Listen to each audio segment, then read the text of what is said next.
you can't mistreat women just because they cut their hair, okay?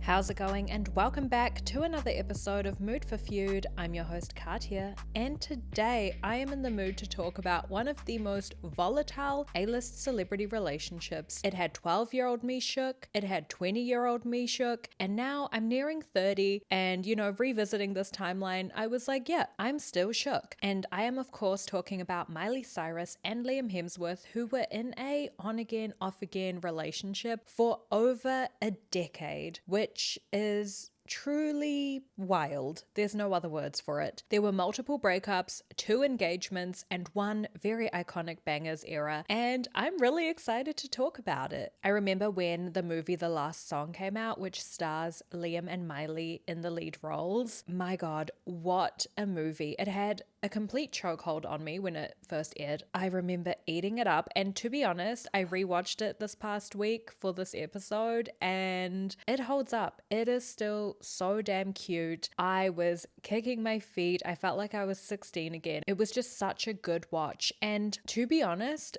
Miley is a fantastic actor, and I will die on that hill happily. I feel like her movie era is so underrated. It is not talked about enough. We don't give her flowers. She was phenomenal. There was some really emotional, heavy, hard-hitting themes in this film. Like, it is definitely a rom-com, but it had edge. There was a lot of complexity to her character and the relationship she has with her family, and I just thought she did such a beautiful job of portraying so much emotion. Liam Hemsworth was okay too. He's not my favorite. I wouldn't put him up there with the greats, but he's not distracting. Liam, you can be the pretty face of the film. It also obviously been called The Last Song. There was a big musical element that ran throughout, and the music is also so freaking good. Like, why was I tearing up listening to When I Look at You by Miley Cyrus? I haven't heard that song in years, and the second that the piano riff played and it was like dun dun dun dun, I was in tears. I also love the music video, but I have one gripe, and that is that even on the official Miley Cyrus YouTube channel, this music video, I think the highest quality it can go up to is 720p, and I'm not even exaggerating. And what's with that? Miley, girl, upload the 4K version, please. I know it was 2009 or 2010, but it looks like it was shot on an iPhone 4. Anyway, I feel like she should have won an Oscar or a Grammy or something for that movie. And if you haven't seen it in a while, or if you've never seen it, go and watch it. It is such a good watch. So we are going to go through the entire decade-long relationship timeline from The Last Song all the way to Flowers in 2023, and buckle up.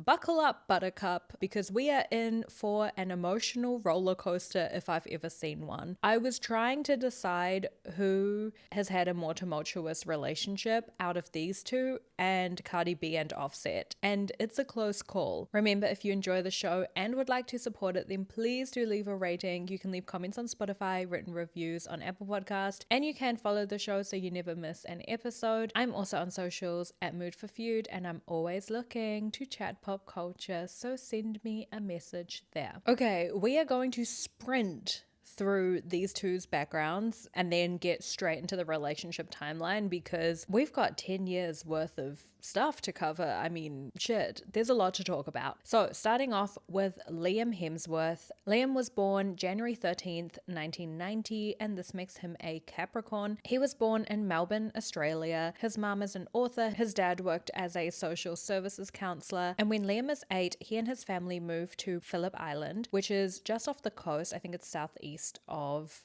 Melbourne, and they grow up basically in this very coastal, beachy type of town, surfing every day, really just living the dream. So as you can imagine, he and his family love swimming, love the beach, very much water people. if that makes sense. Both of his older brothers, Luke Hemsworth and Chris Hemsworth, are also, of course, actors as well. Out of the three of them, I would say Chris Hemsworth is definitely the most A-list. He got that Marvel money back in 2011 when he was cast as Thor. And, you know, once you get cast, particularly in like a lead role in those Marvel films, like you're kind of guaranteed an A-list celebrity status after that. But Luke Hemsworth, I've also seen in a couple things. I've seen him in Westworld and I thought he was pretty good. And Liam is probably the one I've seen the least. Like it's kind of just Hunger Games and The Last Song, and truly I cannot for the life of me think if I've seen him in anything else. I don't actually know, is he still acting? I feel like he hasn't done or put anything out in forever.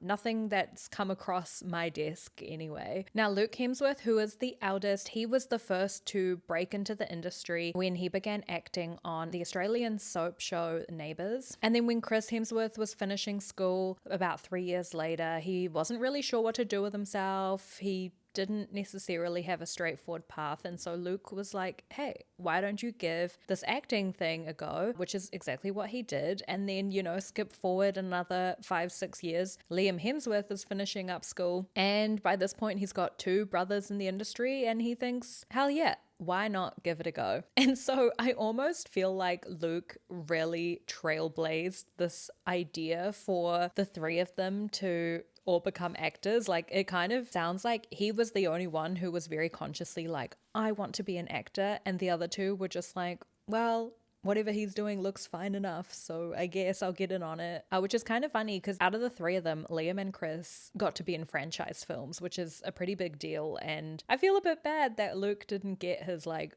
big franchise moment. And similarly to the other 2, Liam made his start on Australian TV shows. He had guest roles on Home and Away, Neighbours, and McLeod's Daughters before moving to LA in 2009 to screen test for Thor. That's right, he was actually the first Hemsworth brother to screen test for this role. And I do always wonder what that was like between the 2 brothers when Chris Hemsworth eventually would be given the role. But I feel like it must have been somewhat tough. They were living together at this stage as well. I'm sure it was frustrating, although I have to say, out of the 2 of them, Chris Hemsworth definitely was the right choice to play Thor, but I can imagine that would have been frustrating for Liam maybe. It's interesting. I don't think they've ever really talked about it that much aside from like, yeah, we were competing for the same roles. We were both trying to break into this industry at the same time. And it's always kept very lighthearted and fun, but I do wonder what that felt like for Liam, you know, moving to LA specifically to screen test for this film, only to have not just some random, but your very own brother kind of swoop in and get the role. I feel like that would have been tough, but I guess it's not all bad news because that same week that he found out that he would not be landing the role of Thor, Liam Hemsworth was cast into his breakout role playing Will Blakely in The Last Song opposite Miley Cyrus. And it does go to show though, like, there is a time continuum where Liam did get the Thor role, maybe never crossed paths with Miley in that really intimate way, and this entire decade-long relationship, you know, wouldn't exist. We wouldn't get Wrecking Ball. So, you know, a world without Wrecking Ball, that is a scary reality. I don't even want to picture it. So let's talk about Miley Cyrus. She was born Destiny Hope Cyrus, November 23rd, 1992, and this makes her a Sagittarius. She was born in Franklin, Tennessee, and her parents are, of course, Tish Cyrus and country music artist Billy Ray Cyrus. Don't break my heart, my achy breaky heart. Don't ask me to name a single other Billy Ray Cyrus song either. So despite her name being Destiny, as a kid she was super smiley, so her parents started calling her Smiley, and eventually this nickname kind of evolved into Miley. And in 2008, Miley Cyrus did legally change her name from Destiny to Miley, and it is not hard for me to believe that Miley Cyrus was a smiley baby growing up, because even in Hannah Montana, in her Disney era, I feel like she really did have one of those really iconic big smiles that was just super adorable. Like, it is unsurprising to me that Miley was a successful child star, and Miley's entire family is really enmeshed in the industry, including her godmother, who is of course Dolly Parton. But you know, her older brother Trace, he was the guitarist on Metro Station. They sung that song, Shake, Shake, Shake, Shake, Shake It. And don't ask me to name a single other one of theirs. But Noah and Miley Cyrus, they've also dabbled in music and acting and modeling. And I believe there's another sibling that I'm forgetting about. Is it Brayson? I'm pretty sure they've also made music. So it's a real Von Trapp family situation. If the Von Trapps were mixed with the Kardashians, because my God, this family has drama like no other. I mean, they would have the most fascinating reality TV show, and I'm not entirely sure why Bravo hasn't jumped on this yet. And one day we will definitely do all of the deep diving into everything going on in that family unit, from sharing partners to big age gap relationships, just a whole lot of mess. But today is not the day, because we do not have time to go there, but that will be in a different episode at some point in time. So for today, I really just want to give the Cliff Notes version of Miley's upbringing. You know, she grew up in a Christian household. She was really inspired to start acting after seeing Mamma Mia on stage, and her first role was actually on the TV show Doc, which was a medical drama that starred her dad, Billy Ray Cyrus. And from there, she had a few smaller roles before finally auditioning at Disney Channel for the show Hannah Montana when she is just 13. And I'm sure we've all seen that clip of her audition tape. It is just so clear she's so naturally gifted. She was made for the role. Truly, I don't believe there is another person who could have played Hannah Montana quite the same way that she did. She got to go through the experience with her dad, who played her dad on the show as well. And she really was such a triple threat singer, actor, dancer, but she also had charisma. She was a performer and entertainer. I mean, I can just imagine the Disney executives were rubbing their hands together with the gold mine that they landed on, you know, and you can call her a Nepo baby, because she definitely is, but I have to say, nepotism aside, that girl has undeniable talent. And I believe it shows in how culturally iconic Hannah Montana truly was. And even the music that she produced while she was on the Disney Channel and literally, 15 years old, is so good. 7 Things,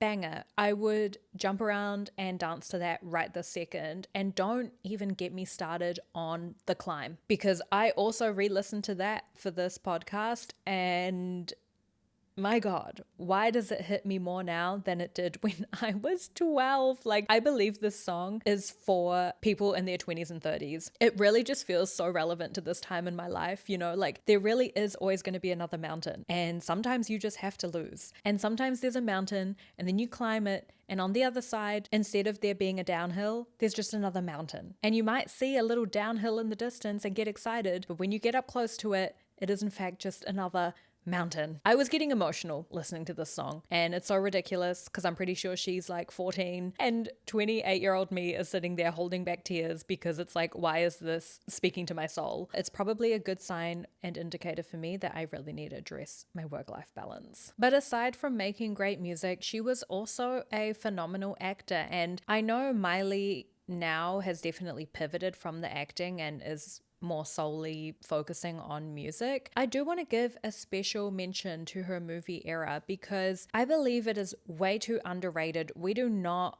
give her enough credit for how good her movies were. Kicking things right off with Hannah Montana the movie. Is it for children? Yes. But is it still enjoyable and entertaining to watch as an adult? Absolutely. And I believe it's because despite playing the role of a child, and she's a child herself, and it's very much like catered towards the teen demographic, I think because of her natural acting ability, she brings this layer of emotion to her roles that makes them enjoyable for a mature audience as well. Like, it doesn't feel gimmicky or cheesy at all. You know, that scene in Hannah Montana, the movie, where she's walking through that revolving door and she has to keep switching between being Miley Stewart and Hannah Montana, and she's like taking the wig off. That's emotional. The way she portrays that is poignant, this complexity of being two characters at the same time, the loss of identity that she's grappling with as she's walking through those revolving doors, and even the way it's shot is cinematic. And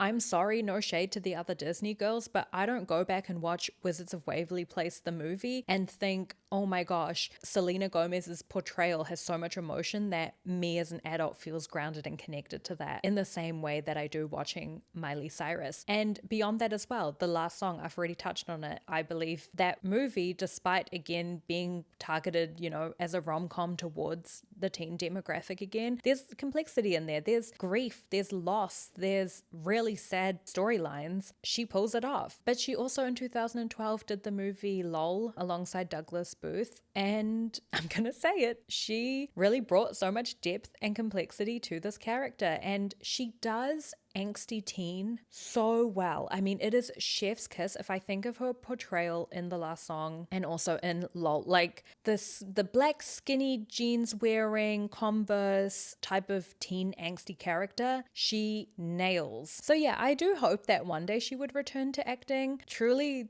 these three movies, despite kind of being for kids or for teenagers, I personally still find incredibly enjoyable. And part of that will, of course, be the nostalgia hit. But again, I think they are just good movies in their own rights. Okay, let's get into the relationship timeline. As I mentioned, Liam and Miley first meet on set of The Last Song, which was filmed in 2009 and released in 2010. It's a Nicholas Sparks story. He actually, I believe, wrote it specifically for Miley Cyrus because she was wanting to kind of break into a bit more mature roles, get away from the Hannah Montana persona and start making that transition that all Disney kids have to go through, where they kind of start separating themselves from their Disney character. And so this movie was kind of put together with that transition in mind, and that's why it centered a lot around music, because obviously Miley Cyrus is an incredibly talented musician, and her and Liam Hemsworth get cast into the romantic lead roles. And the movie is shot on this beautiful island. I think it's called Tybee Island in Georgia, and we have this lovely coastal setting. As we know, Liam Hemsworth is a beach boy at heart. So he's just so comfortable in that type of environment with the surf and the sand and the beach volleyball scene. And yeah, they're both very much in their elements, I thought. And while they're filming the movie, Miley Cyrus is 16 years old and Liam Hemsworth is 19. Look, it's not the worst age gap we've seen. They are both incredibly young, but especially Miley. Like, I was shocked to learn that she is 16. I think she turned 17 just after they wrapped. And right off the bat, it's pretty clear to both of them, but also to the cast and crew and the production team making the movie, that there is this real undeniable chemistry between Miley and Liam. When reflecting on the audition process, Miley recalls, "So I heard a rumor that he didn't really want the role. And so when he came into audition for the role, I'm thinking, here's this guy. He's amazingly good looking, super confident, and he doesn't realize how blessed he is to be in this room, because I know how blessed I am. This is such a big opportunity for both of us." And I was thinking, ugh, gross, Then I started talking with him, and he was just the most genuinely precious, sweet person. And the second audition comes around, and the chemistry was instant. From the time he walked in that door and we saw each other again, we both lit up, and we were excited to get work and learn together. I find that rumor so interesting that Liam maybe didn't want the part, because as we know, around this time, like, he just lost Thor and he was looking to break out into the industry. I do wonder whether he kind of maybe saw this role as a bit beneath him, or if he didn't want to break out in a rom-com heartthrob role. We've heard from other actors like Heath Ledger and Matthew McConaughey that this was something that they were very conscious of, was not getting pigeonholed as like a rom-com man, because then you're kind of just stuck on that one speed and you don't get to do more edgier things. Back in the 2000s anyway, I feel like that is not even the case anymore. But back then there was higher risk, I guess, of just being seen as like another pretty face in Hollywood without getting opportunity to show more raw acting potential. But especially now, knowing what Liam Hemsworth's acting looks like, No shade. I don't think he could pull off any like crazy gritty, like, I don't know. I don't think he could go do like Frankenstein or like Saltburn, or do you know what I mean? So in my mind, I'm like, why would you not be so happy? It was a rumor, so maybe it wasn't even true. And Liam also says that when he first met Miley Cyrus, he didn't really understand just how famous she is. And he puts this down to growing up in Australia. And when I first read that, I was like, Liam, what the fuck? Even in little New Zealand, I understood the hype of Miley Cyrus. But he does elaborate and it makes a bit more sense. He says, I grew up outside of Melbourne on an island that was connected to the mainland by a bridge. My brothers and I would surf and live on the beach. So when we started filming, every day I would have to walk through a crowd hanging around. I wondered why there would be so many people in front of Miley's trailer and all these photographers on the beach. When Miley stepped out of her trailer and everybody went wild, I began to realize that this girl must be something really special. And Miley says that she actually loved this about Liam, that it was really useful for them getting to know one another, that he didn't have all of these preconceived ideas and beliefs about her based on her time on Hannah Montana. And in 2010, Miley does an interview and she refers to Liam as her best friend and says, I love him. He really respects me for who I am because coming from Australia, he really didn't know me as the celebrity I am here. I got to tell him about myself on my own terms and my own way. He had no preconceived notion of who I was supposed to be. And so he and Miley really quickly connected throughout filming. They both really felt like they were similar in the sense that they both didn't really care about being celebrities, you know, they both had things that they enjoyed outside of the industry. Acting or being famous was not either of their biggest goals. And so I think they really connected in how grounded their friendship was. So the two of them are really clicking. As I said, people working on set do notice that they seem to be getting close, and even Nicholas Sparks has described that there was almost a little bit of magic involved with the two of them and just how much chemistry they truly had. Even their first kiss on screen was a little bit off the cuff because they were filming this montage scene on the beach and there wasn't any kissing scripted, but on the day the director Julie Robinson instructed them to kiss, and they both recall that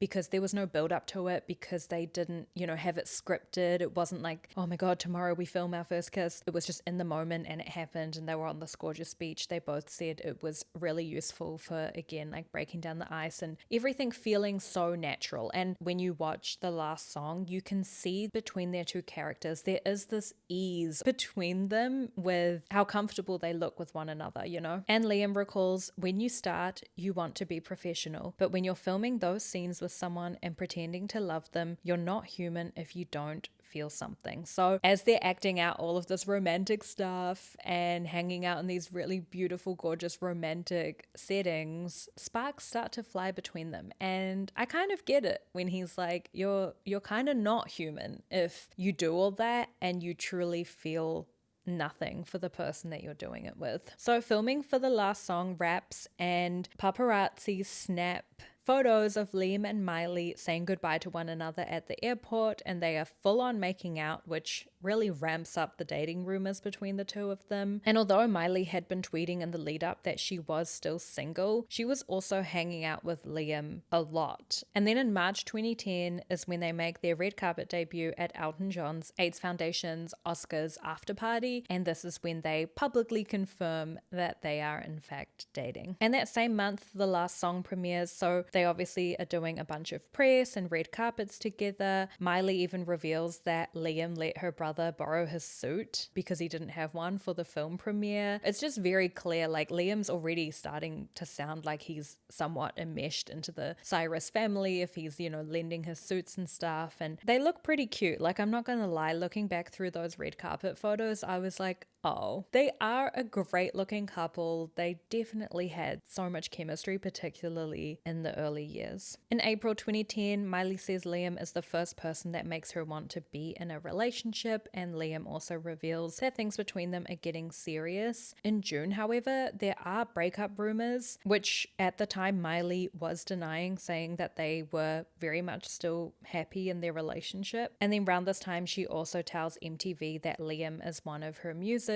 for songs on her album Can't Be Tamed. And then in August 2010, a rep for Liam tells People magazine that Miley and Liam have in fact broken up. And of course, fans are sad because it felt like we were watching the last song, the movie, playing out in real life. For that to all come to an end was really sad, but it was short-lived sadness because in September 2010, they're snapped again, grabbing food together, hanging out in LA, having lunch. And then in November 2010, they seem to be off again. Part of it seems to be a little bit of scheduling conflict because Liam does go back to Australia for large periods of time, and a rep for Liam confirms that their on-again, off-again relationship has run its course and that there was no drama with the two still remaining close friends. So it sounds like it was more of a timing issue because they're still quite young, they're navigating long distance, they're both working obviously. Yeah, it felt more like it was just not the right time rather than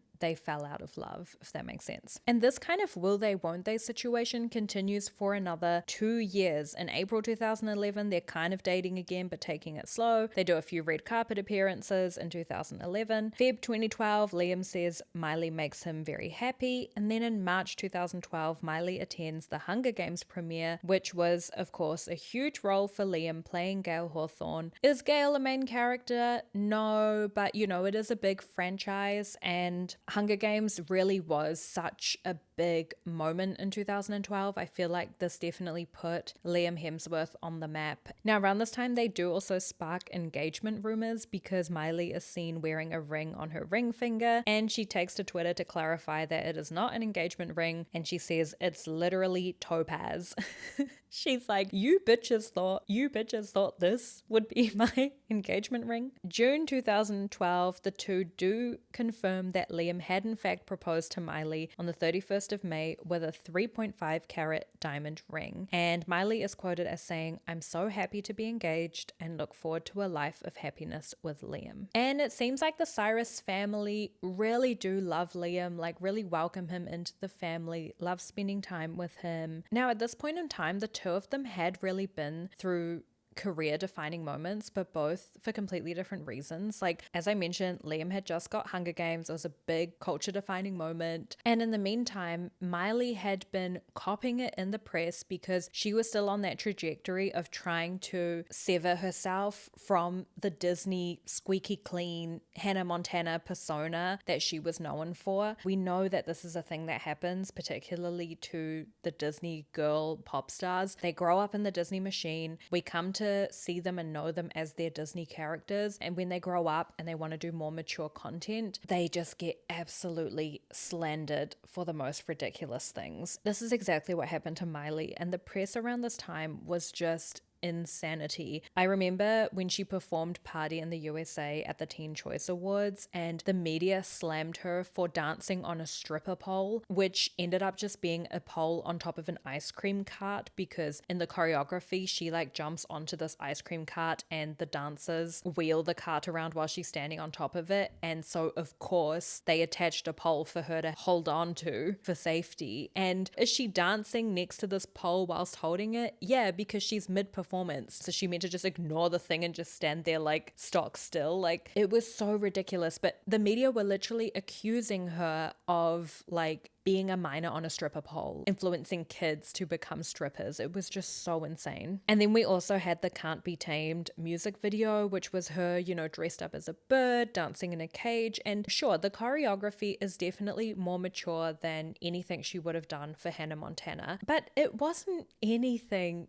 that crazy, or at least in my mind it's not. To be honest, it looks incredibly Gaga inspired. It's nothing that wild, and yet the media had an absolute field day with it. And you know, I remember them reporting on this on the 6 o'clock news. When you go back and watch what the music video actually is, it's like, yeah, that was a major overreaction, to be honest. So both of them had been through these really pivotal moments, him for the best and her for the worse, I guess. Around this time, Miley had even lost out on voicing the lead role in Hotel Transylvania because she posted a picture of a penis-shaped cake that she had bought for Liam's birthday, and in this picture she's pretending to lick the cake. And then we get to August 2012, and this is when Miley cuts her hair into a platinum blonde pixie cut, and again, this was reported on like it it was proof she had lost her mind. People really made this out to be her like quote Britney moment, which is so strange because yeah, those are both instances of a woman cutting her hair short, but like those are two completely different contexts. Sometimes I really forget how truly far we have kind of come, because why was a woman cutting her hair seen as like total and complete loss of sanity? And it's not even an unhinged style in Miley's case. Like, it's literally a styled pixie cut.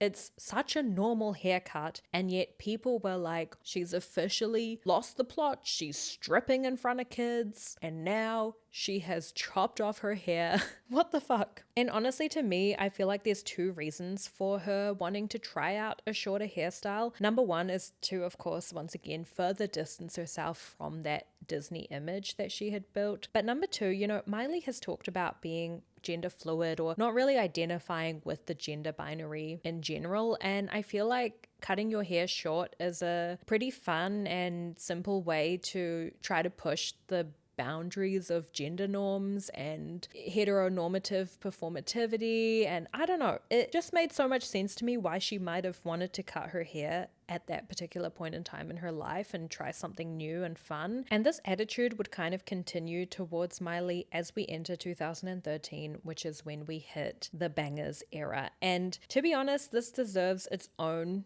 episode because there's so much nuance to unpack with Miley's Bangerz era, from like the tribulations of being a former Disney kid and the challenges of shedding your kid-friendly persona, the fact that she was in her early 20s at this point in time, talking about drugs quite openly, navigating a strained long-term relationship with Liam, dealing with the media simultaneously censoring and sexualizing her, the perceptions of women in entertainment in general. But there's also a lot to unpack with the messy parts, you know, the appropriation of Black culture, which is not just a Miley thing, that is a systemic issue that was prevalent back then and unfortunately is still prevalent today. The grinding on Robin Thicke after all the controversy surrounding his song Blurred Lines. There was a lot. This time was truly so complex. It really showed the ugly sides of society, and I'm just gonna say it, I feel like her cutting her hair and having a traditionally masculine haircut fueled the intensity of vitriol that she got at this time. And you know, I don't have concrete evidence of that, but I just have that gut feeling that tells me that that is true, and that's fucked up. You can't mistreat women just because they cut their hair, okay? Fuck.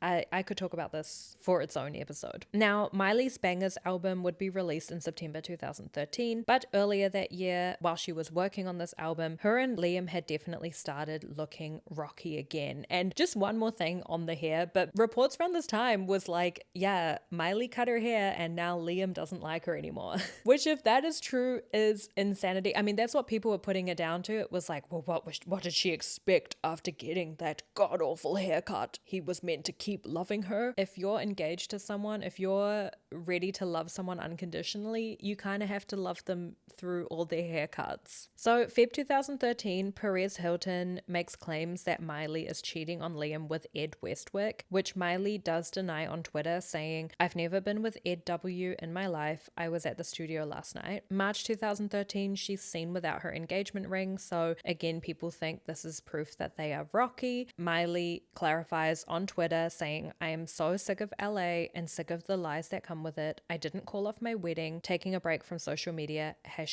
#draining." And sources close to Miley do confirm that the engagement is still on, but they do say that there have been tensions in her and Liam's relationship. In April, a source close to the couple says there's a lot of talk of postponing the wedding. One source says they don't want to get married until they figure out their problems, with another saying they're still engaged and living together. They just realized that there is no rush with the wedding and that it is better to wait a bit. So slightly different reasons given there, but I guess the general sentiment is that the wedding is likely going to be postponed. And we also get quotes around this time from sources saying that Miley is really crazy for Liam and portraying their relationship as like a more of a one-sided, like she's into him way more than he is into her. That's kind of the narrative that's been coming out around this time. In April 2013, Billy Ray Cyrus also chimes in because he's promoting his book, and he says he doesn't really know if they're going to get married, but he does say that they're best friends.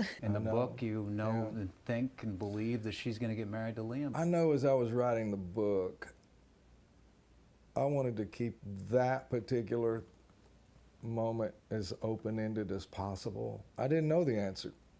You know, they're young, they're kids. The great news is they're great friends. They're really, really good friends. If you end up getting married, that's your business too, you know. Do you think they will?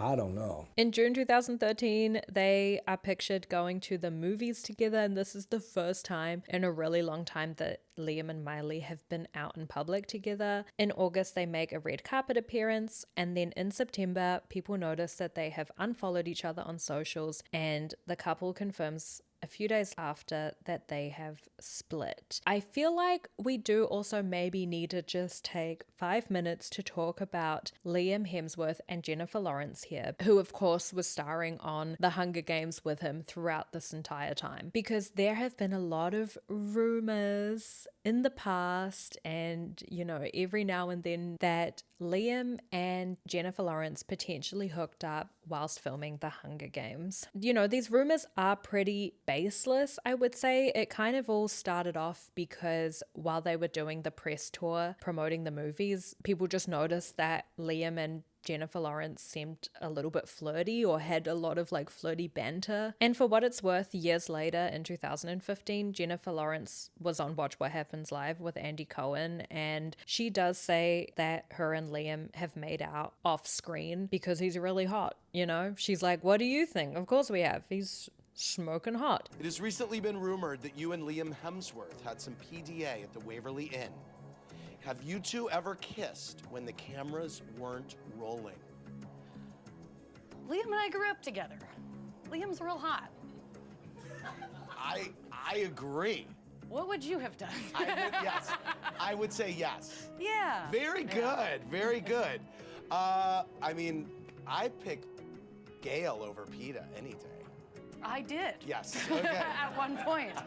Well done. Now she has clarified that this was never an affair. Like they made out while he and Miley weren't together. But I guess it does just signal that there was at least a mutual attraction. And I don't know, maybe it was literally like while he was with Miley, neither of them would even entertain the idea. But when he was single, it was like, we might as well. I'm not sure. Maybe it literally wasn't even that deep. I guess at the very least, you could say that while there's already this entire rocky relationship happening with him and Miley Cyrus, him being on set and doing all these press tours with someone who he obviously is somewhat attracted to, right? If they're kissing off screen, it could have just been another layer. Like, I'm not saying Jennifer Lawrence is the other woman and she kind of came in and stole him. Like, I don't think anything like that happened. It is just interesting to kind of note that timing, that, you know, they were super rocky and at the same time he's maybe like having something flirty happening between him and his co-star. So I don't know. Now, one day after it is publicly announced that Liam and Miley have split, Liam is spotted making out with actress Eiza Gonzalez. Look, we know he and Miley have been on the rocks for a long time. We know that likely the day that they publicly announced their breakup is probably not the actual day of their breakup, right? Like it probably already happened a month, whatever, beforehand. But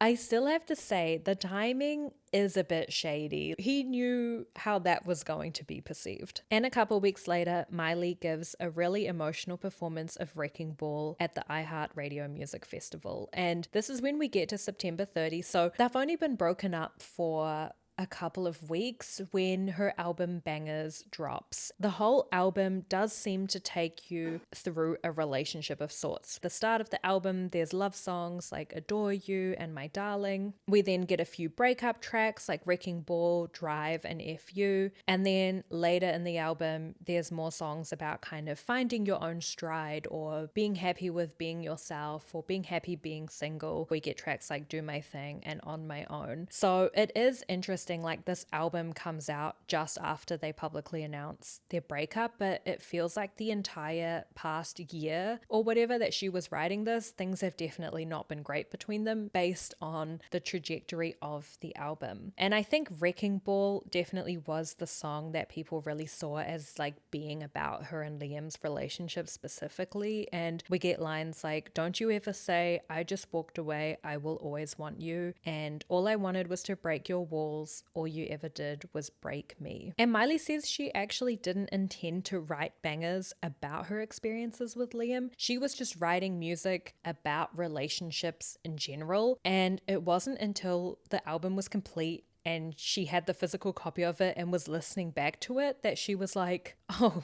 this kind of perfectly describes my experience with Liam. Did you write anything? Is anything on this album about that? The whole album is a story of that, and I think it says that with starting with Adore You and ending with Someone Else, is I feel like you can really find like this arc of like growth, and I didn't even know as much of one until I really listened to it now that it's done and I have like my physical copy and I put it in my car. I'm like, you know, this really is like telling a story, and I think I knew more intuitively where my life was going than I actually thought I did. Yeah, at the I didn't want to time. read into it and assume that, but it does sound like that. Yeah, Starting it's with a that real song. story. Yeah. And are you friendly? Do you speak or?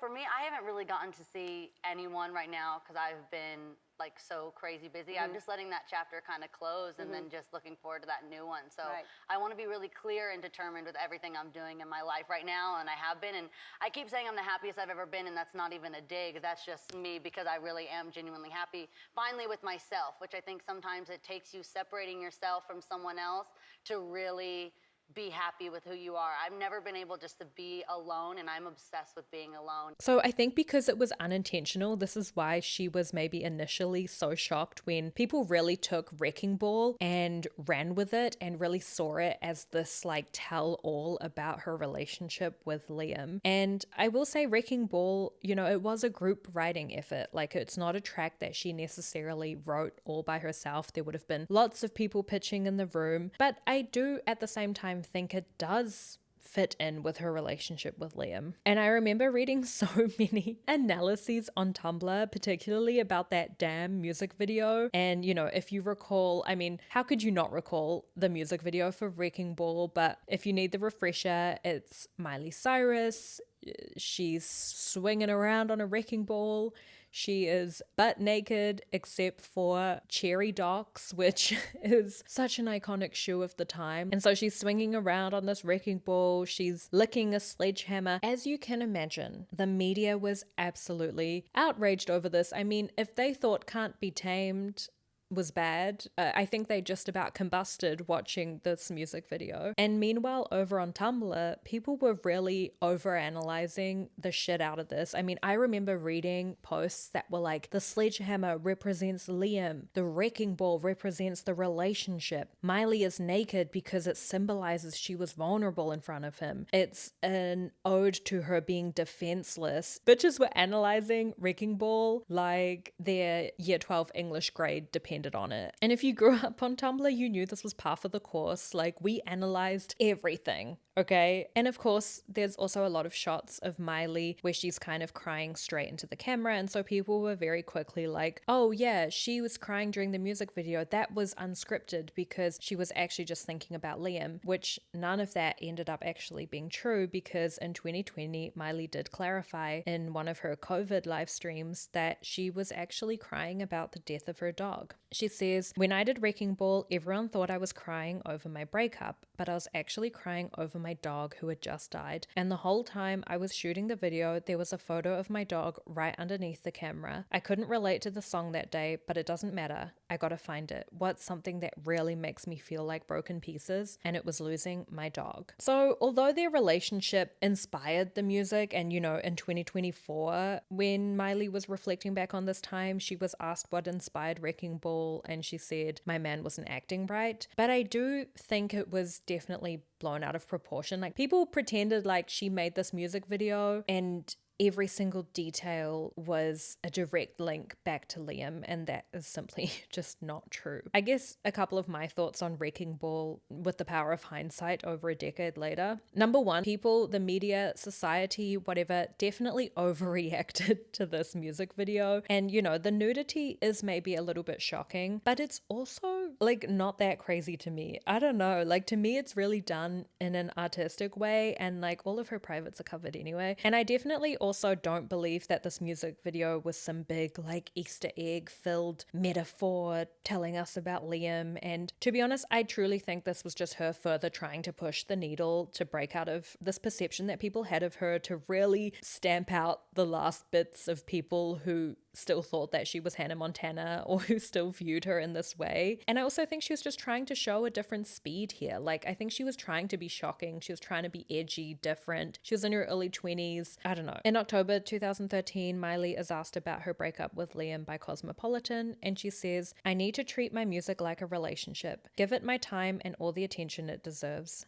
And that's my main love right now. This is the best time of my life. I'm going to look back on it and be like, I wish I hadn't been dwelling over a breakup, you know? Because that's not what God wants my life to be about right now. God wants my life to be about being successful and being happy and blessing other people and being blessed." I'm always so shocked when she comes out with one of these real like religious quotes. And then I remember she was literally raised in like a very Catholic household. But for some reason, I'm always like blindsided by it. In December 2013, Miley also says that she's really happy being alone and finding herself. She says that she's the happiest she's ever been, and she does clarify this is not a dig at Liam, but just because she enjoys having this extra time alone to be really introspective, and that she really needed this as part of her growing journey. And in 2013, Liam also says that he's very happy for her success. We get to 2014, the two are still broken up, but Liam says there's no bad blood between them. He says the thing that was hardest for him to deal with was all of the paparazzi attention that he got right after their split. And in 2015, when Liam was reflecting back on this time, he said, "I mean, look, we were together 5 years, so I don't think those feelings will ever change. And that's good, because that proves to me that it was real. It wasn't just a fling. It really was an important part of my life and always will be." Though then he does go on to say, in a joking manner, I guess, that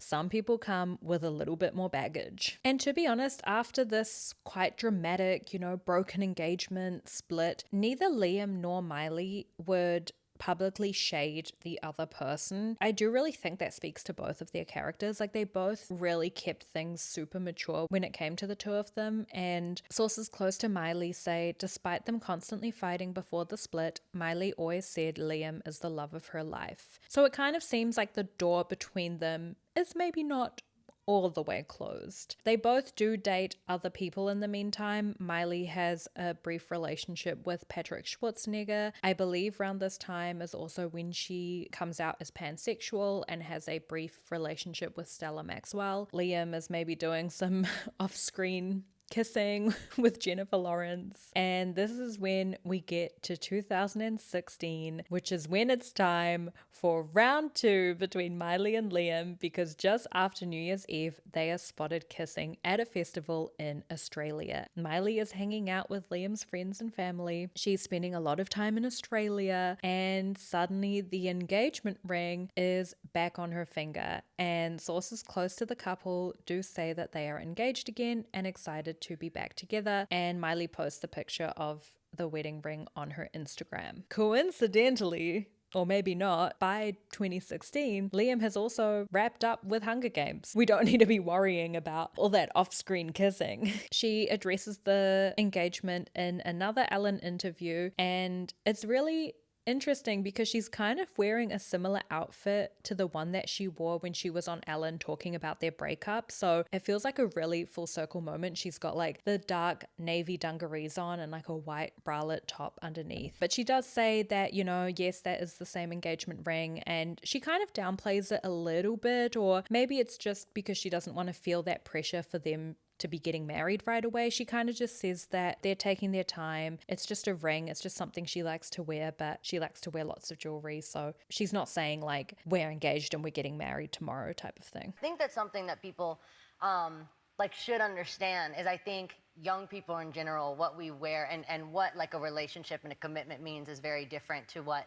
tabloids like to make it mean. And I think young people have a different idea of partnering and not feeling that this necessarily means this is going to have a legal document signed and dated, because it's really sharing a life with someone and not about a legal paper that tells me anything, even though I fought so hard for LGBTQ rights to be able to get married, but I don't even really want to. Yeah, so, right. Yeah, so it's fun. But things between the two of them seem to be going really well. They're hanging out a lot. They're on each other's Instagrams. Miley even gets a Vegemite tattoo, which is quite an iconic spread in Australia. They celebrate Christmas together and birthdays. Miley throws Liam a weed-themed birthday in 2017. I guess she didn't want to be in Hotel Transylvania 3. And then in May, she also announces that she's releasing a single called Malibu, which is a love song all about Liam Hemsworth. And the song's lyrics are all about reconnecting with someone and, you know, finding freedom within that. We get lines like, "But here I am next to you, the sky's more blue in Malibu. I never would have believed you if 3 years ago you told me I'd be here writing this song, but here I am next to you."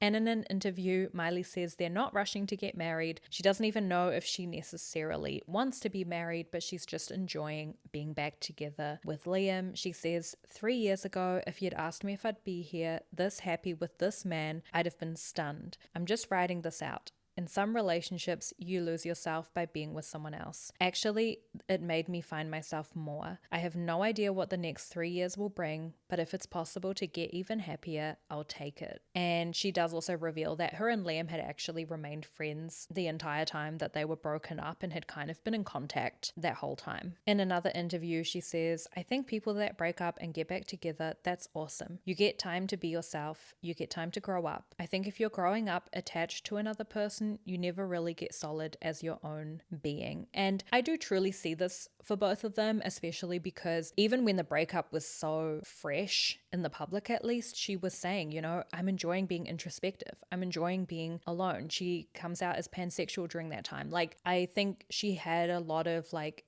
internal figuring out that she needed to do, and it was maybe hard while she was in this really tumultuous thing with Liam. And now that she's kind of worked through a lot and he's also grown a lot and he's not hanging out with that damn Jennifer Lawrence every day. I'm just kidding, you guys. I don't think Jennifer Lawrence had any big impact on their relationship, but I think it is kind of just funny because of the timing, you know, that now her and Liam can kind of come back together and rekindle as different people again, as people who've come out the other side of something. We get super cutesy, gushy Valentine's posts, lots of videos of Liam pranking Miley by scaring her, clips of them singing together in the car, which is so The Last Song coded. There are a couple of breakup rumors in amongst all this, but they do turn out to be false. And then in November 2018, Liam and Miley's house really sadly burns down in the Malibu wildfires. And in a Howard Stern interview, Miley says that Liam single-handedly saved 4 horses, 2 pigs, 7 dogs, and 3 cats because she was actually out of town, and then he also managed to grab a couple of their really important possessions like his laptop, but he didn't grab her songwriting book, so she did lose like lyrics or music that she had written down physically and didn't have digital copies of, which is super sad. We get to December 2018 and Liam and Miley officially tie the knot. They have a very private ceremony. Literally, there's no lead up to this. Nobody knows this is happening until it is happening. Of course, it was right in the midst of Christmas holiday season as well, so pop culture usually always takes a bit of a lull during that time, and it was truly a shock, especially because we had all those quotes in the lead up of Miley being like, I don't even know if I want marriage, I don't think like being married is important to me, I just want to work on our relationship. But they did have a ceremony in their house at Tennessee. Both of their families were there, and I don't know, from the photos it looked like everyone was having a really good time. You know, it looked like a really intimate, family oriented celebration, and they really do make such a great looking couple. And I can finally admit this because growing up I was such a diehard Peter Millark girl in Hunger Games that I couldn't even entertain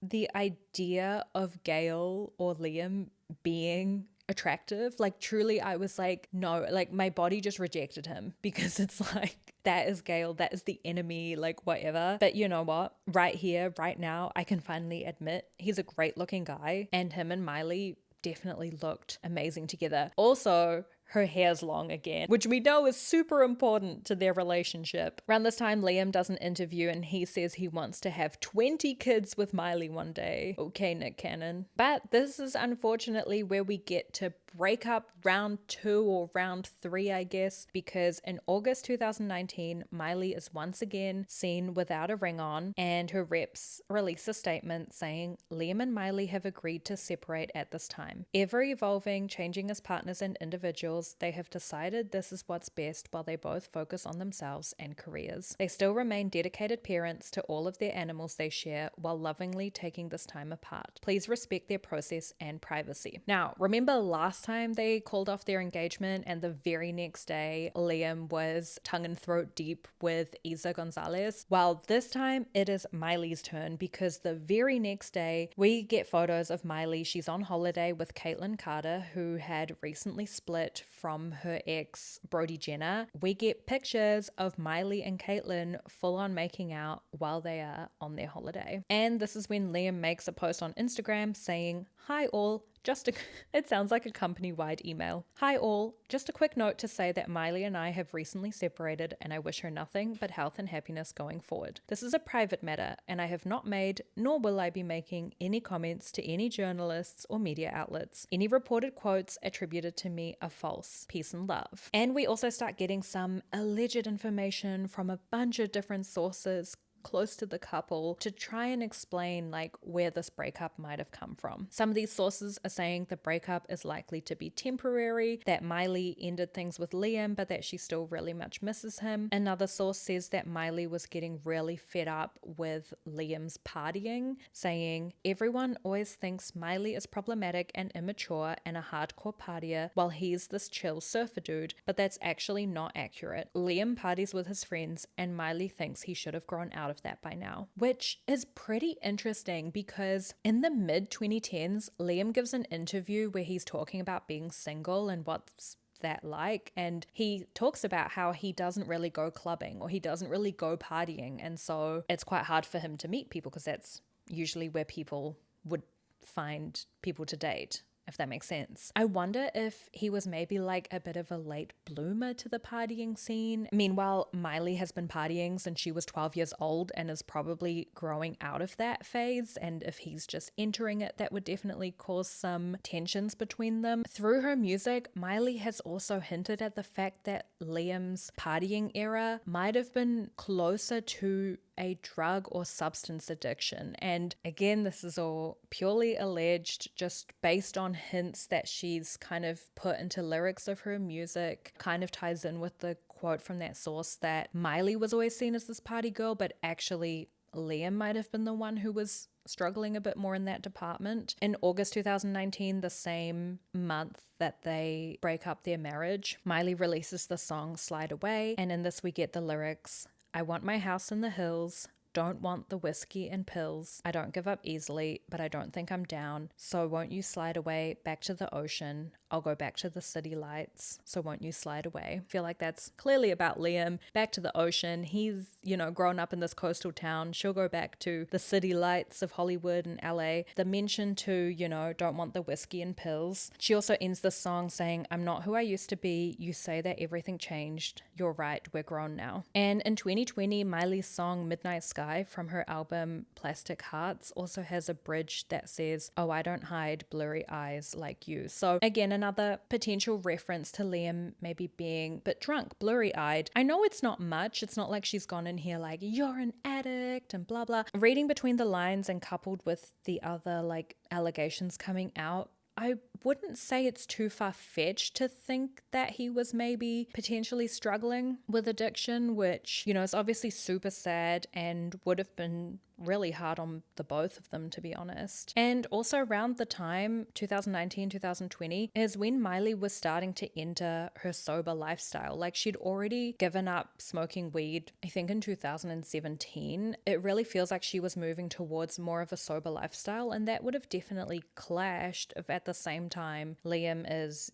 into whiskey and pills and blurry-eyed all the time. At the end of August, Liam files for divorce. A source close to him says, Liam's decision to file for divorce is sad, but in the end, it was never going to work. They are too different. Liam never wanted to share Miley with anyone. He loves her and he is far too traditional. He finally realized he just wants to start fresh. And Miley at the same time takes to Twitter to dispel rumors that she cheated, saying, I can admit to a lot of things, but I refuse to admit that my marriage ended because of cheating. Liam and I have been together for a decade. I've said it before and it remains true. I love Liam and always will. Which is interesting because, we've got this quote about Liam likes being traditional. He doesn't want to share Miley. She's out here saying there was never any cheating. I do wonder if maybe they were in somewhat of an open relationship. Just the he doesn't want to share Miley and, traditional is kind of giving me that vibe. And from here, things do get a little bit messier between them. Sources close to them say that the divorce process, they're being really bitter and tense about it all, but it is finalized in 2019. And sources close to Liam say that the incompatibility was really stemming from Liam wanting to settle down and start a family and Miley needing her independence. And,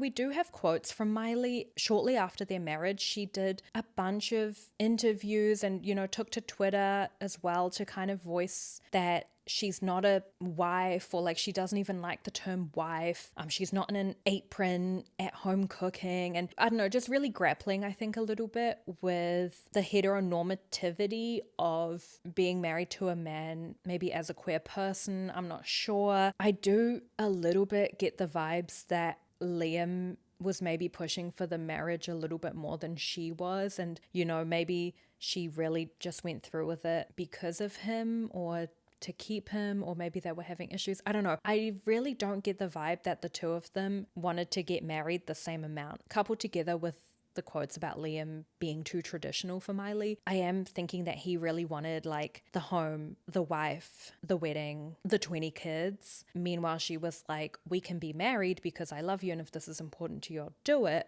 But not really wanting to fit into that really heteronormative narrative, Miley reflects on this time in 2020 whilst on the Joe Rogan podcast. I was like, ugh, I forgot she went on that Losers podcast. But she says, what really sucked about it wasn't the fact that me and someone that I loved realized that we don't love each other the way we used to anymore. That's okay. I can accept that. What I can't accept is the villainizing and just all of those stories. There was a lot of Miley cheated on Liam type of narratives going around at the time. She also does a Howard Stern interview and she says that she didn't like all of the conflict in their marriage. And then she tells Rolling Stone that their house burning down was almost like the push she needed to realize that their figurative home was literally also burning down. That's something that she hadn't been brave enough to admit up until that point, and it took their home literally burning for her to take a step and go, okay, hang on, not everything is quite right here. Now, Liam and Miley have remained broken up ever since 2019, and in the meantime, Liam has started seeing model Gabriella Brooks, who he is still with now, and they actually just got engaged last year. A source close to Liam says he's very traditional, and Gabriella shares the same values as him and gets along with his family. Their relationship is easygoing, and they have similar upbringings and backgrounds. So again, we've got that mention to traditional. I do kind of get the vibe a little bit that Liam just couldn't really handle Miley Cyrus, right? Because she's not a traditional person. And I'm saying this in a complimentary way. She's out there. She's outgoing. She pushes boundaries. She's a trailblazer. She's, one of a kind. She's super unique. As cute as they look together and as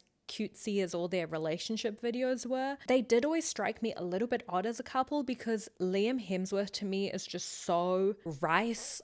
What you see is what you get. He's so classic surfer, hot white guy. I'm not saying there's anything wrong with that, but there's no pizzazz to that either, right? I can't imagine leaving a conversation with Liam and being like, wow, that was really profound. That guy really had something amazing to say to me. And I feel like with Miley Cyrus, it would be that, I feel like she is incredibly intelligent, smart, and charismatic. And I don't know, I feel like they were a bit mismatched in that sense. And I think all these sources always bringing up about how traditional he is really them just saying he's really boring. He wanted just your classic home, wife, family, Miley couldn't be that for him because that's not who she is, you know? She was born to run. She don't belong to anyone. Oh, don't need to be loved by you.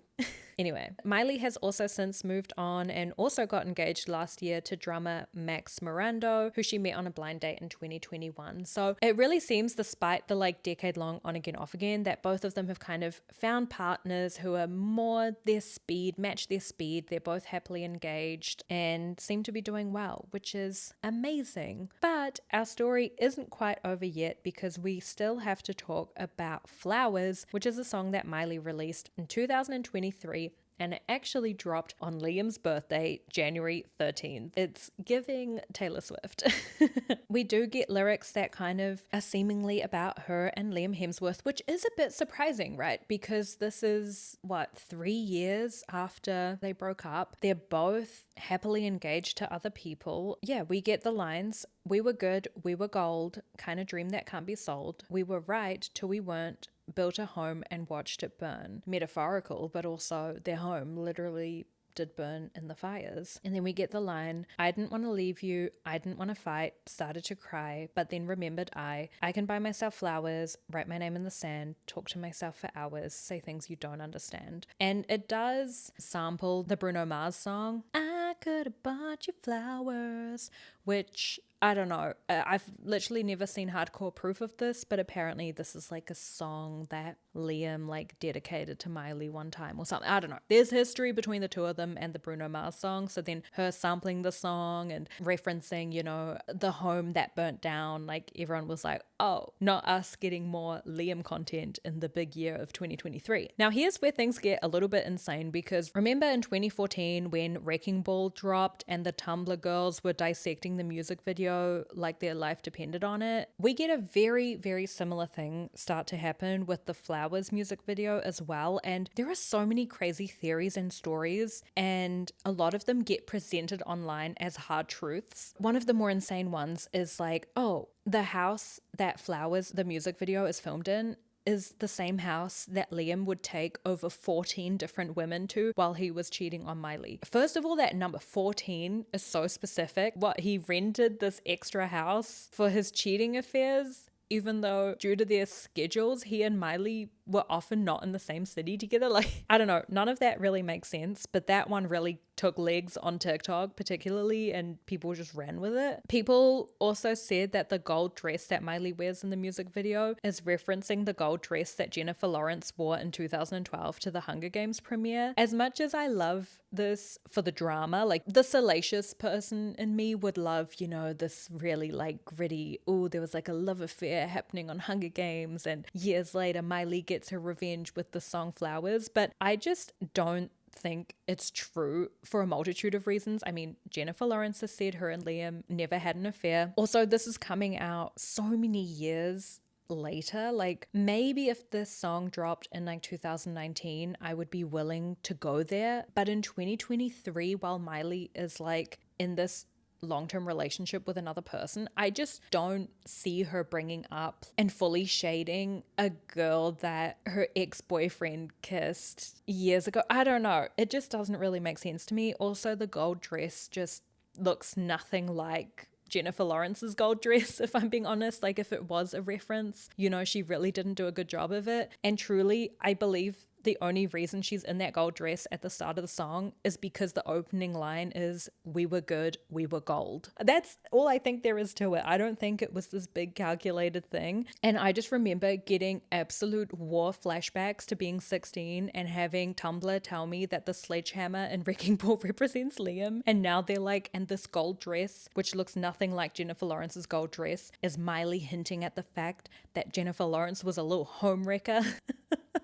People also say that the suit she wears is the same one that Liam wore on the red carpet at the Bangerz premiere. And while these two were at the premiere, there's this viral clip of the two of them because it looks like Liam is telling Miley to behave in the clip. This really fits in with the kind of speculation that Liam might have been a bit controlling in his relationship, or again that he couldn't really handle Miley Cyrus or dating someone like Miley. It kind of links back in with the hair thing and how like her cutting her hair off was all too much for him and that caused them to be rocky. It really plays into this narrative, which I do kind of maybe conceive being true, that Liam was maybe a bit controlling or maybe just was trying to rein her in a little bit. Out of all the crazy speculations to come out of the Flowers music video, I feel like the suit is one that I can kind of maybe get behind. But again, I would be fully behind it if this music video dropped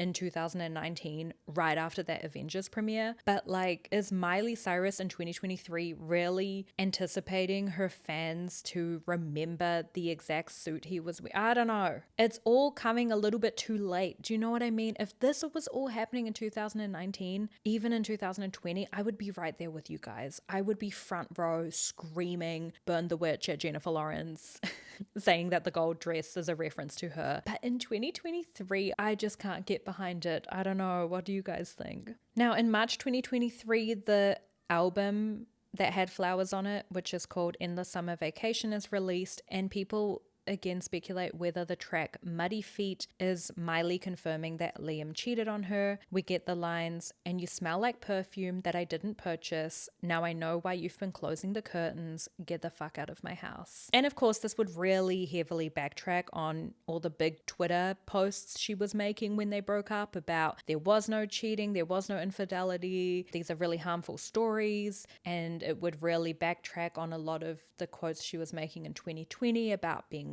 villainized and all of the stories coming out. But you know, who's to truly say? Now, the last kind of mentions we've had about Liam from Miley was in 2023 when she released a Used to Be Young series on TikTok and YouTube. And this is kind of like a little mini documentary where she reflects back on her life. And she does also mention the marriage to Liam and explains that it really came from a place of wanting to rebuild their relationship as quickly as possible. So I just want to slow down.